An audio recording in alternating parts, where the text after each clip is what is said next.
හයවසර චූටි පොඩ්ඩෝ හැමදාම වරත්තන සංඛ්‍යාවක් සම්මතාකාරයෙන් කියවන ආකාරය, ලියන ආකාරය, එතකොට ස්ථානයගේ සහ නිරූපිතගේ තමයි මේ වීඩියෝ එකෙන් කියලා දෙන්න යන්නේ. එහෙනම් බලන්න ඔන්න මම ඝනකාරාමෝක යම් සංඛ්‍යාවක් නිරූපණය කරගෙන තියෙනවා. හරි. මුලින්ම අපි මේ එක එක කූරුවල තියෙන බෝල ගාන ගණන් කරලා මේ විදියට ලියාගමුකෝ. හරි. මේ විදියට ලියාගන්න. ලියාගෙන අපි මේ සංඛ්‍යාව මුලින්ම සම්මතාකාරයෙන් ලියන්නේ කොහොමද සහ කියවන්නේ කොහොමද කියලා බලමු. හරි. අපි දන්නවා සම්මතාකාරයෙන් ලියනකොට කලාප වලට වෙන් කරන්න ඕනේ එක් කලාපයක ඉන්න ඉලක්කම් 3යි. මම මෙහෙම පැන්සල අරගෙන එක් කලාපයක සංඛ්‍යා 3ක් බැගින් වෙන විදියට පිටිපස්සේ ඉඳලා වෙන් කරනවා. හරි. වෙන් කරලි වෙලා මොකද කරන්නේ? පැන්සලෙන් ඉර ගහපු තැන තමයි ස්පේස් ටික තිය ලියන්නේ. එහෙනම් 957 ස්පේස් 0.43. හරි. දැන් මේක කියවන්නයි යන්නේ. දැන් කියවන කලින් කලාපවල නම් ටික දැනගන්න එපයි.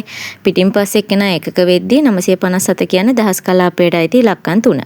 හරි. එහෙනම් 0.43 ළඟට ලියාගන්න ඒක කලාපය. දැන් නම හැම වෙලේම ලියන්න ඕනේ නැහැ. ඕගොල්ලෝ ද ඒ කියලා හරි මුල් අකුර හරි දාගන්න මතක හිටින විදිහට. හරි. දැන් බලන්න දහස් කලාපේ 907ක් ඉන්නවා. එක කලාපේ 0.43 තියෙන. එහෙනම් 43ක් ඉන්නවා. කොහොමද දැන් කියවන්නේ? සාමාන්‍යයෙන් ඉලක්කම් 3න් කලාපයක ඉන්න සංඛ්‍යාවක් කියවන්න. අනිත් ඔක්කොම අමතක කරන්න. දහස් කලාපේ ඉන්නේ 957. එහෙනම් 957 කියලා ලියන්න කලාපයේ නම. කලාපය කියලා වචන ලියන්න. එහෙනම් 957. එයා ඉන්නේ දහස් කලාපේ නිසා දහස්. එහෙනම් මෙතන ඉන්නේ 43යි. එහෙනම් එතන නිකම්ම ලියනවා 43. අපි ඒක කලාපේ ලියනකොට ඒක කියන වචන ලියන්නේ නැහැනේ.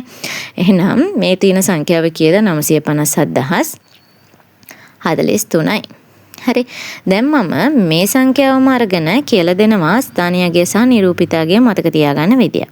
හරි. ඇත්තටම ඉතින් අපි බැලුවම ඝනකාරාමුවේ ඔය කූරු ටිකට අදාළව කොටු ටිකේ නම් කරන්නේ ඒවා 10 ඒවා 100 ඒවා 10 ඒවා කියලා මොනවද? ස්ථානීයගේ තමයි. හැබැයි ඔයගොල්ලෝ පටල ගන්නවනේ ප්‍රශ්නයක් දුන්නාම ස්ථානීයගේ නිරූපිතගේ කියව ගමන් ටක් ගාලා පටල ගන්නවා. හරි. මම දැන් බලන්න මේ සංඛ්‍යාවම ලිව්වා.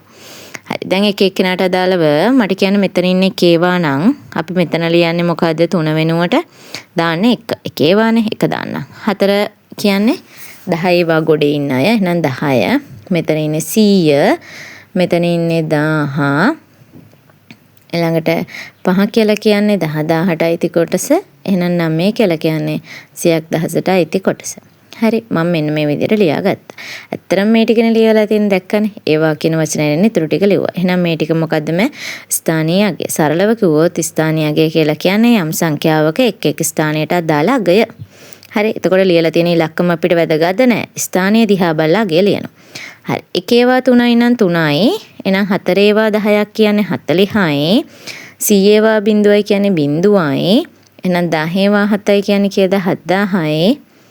10,000 ඒවා 5යි කියන්නේ 50,000යි. 100,000 ඒවා 9යි කියන්නේ එහෙනම් 900,000යි. හරි. මොකද මං කළේ ලියලා තියෙන ඉලක්කමයි ස්ථානීයගේ ගුණ කරලා ලියාගත්තා මේ විදිහට. එහෙනම් එක් ස්ථානයේ ඉන්න ඉලක්කමට අදාළව එතන කීයක් පේනවද? එතන කීයක් නිරූපණය වෙනවද කියන්නේ ඒ කියන්නේ නිරූපිත අගය. එහෙනම් ඔන්න මේ විදිහට ස්ථානීයගේ සහ නිරූපිත අගය මතක තියාගන්න.